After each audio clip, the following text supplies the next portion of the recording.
বঙ্গ রাজনীতিতে নতুন সমীকরণ। বিধানসভা নির্বাচনের আগে নতুন দল, জনতা উন্নয়ন পার্টি নামে নতুন দলের ঘোষণা সাসপেন্ডেড তৃণমূল বিধায়ক হুমায়ুন কবিরের।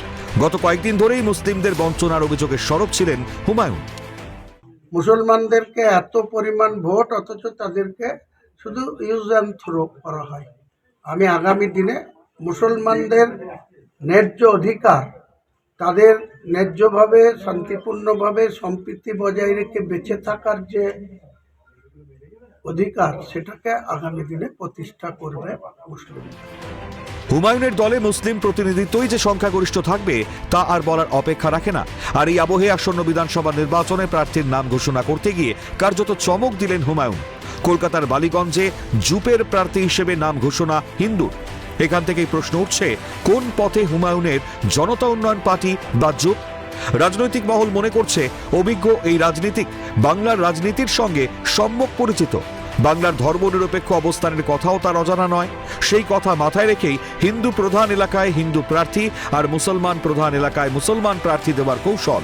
এর মধ্যে দিয়ে একদিকে যেমন জুপকে ধর্মনিরপেক্ষ হিসেবে তুলে ধরা যাবে, সেই রকমই আবার হিন্দু প্রধান এলাকায় বিজেপি এবং মুসলিম প্রধান এলাকায় তৃণমূলের ভোটে ভাগ বসাতে পারবে।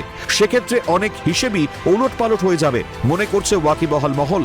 বিজেপি অবশ্য মনে করছে হুমায়ুনের দল ঘোষণা ক্ষতি হবে তৃণমূলের। তৃণমূল বিপদে পড়বে, এটা নিয়ে অস্বীকার করার কোনো উপায় নেই।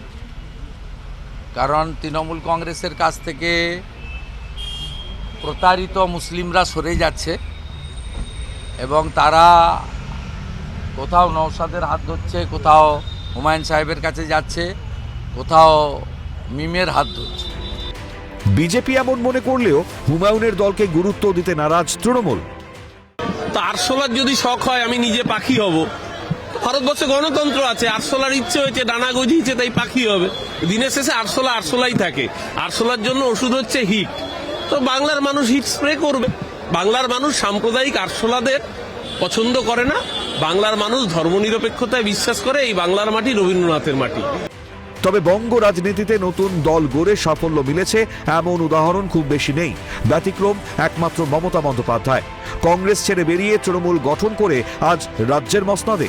প্রাক্তন কংগ্রেসী হুমায়ুন কি তৃণমূল নেত্রী মমতা বন্দ্যোপাধ্যায়ের মতো সাফল্য পাবেন? জানতে অপেক্ষা করতে হবে আর কয়েকটা মাস। ক্যালকাটা নিউজ।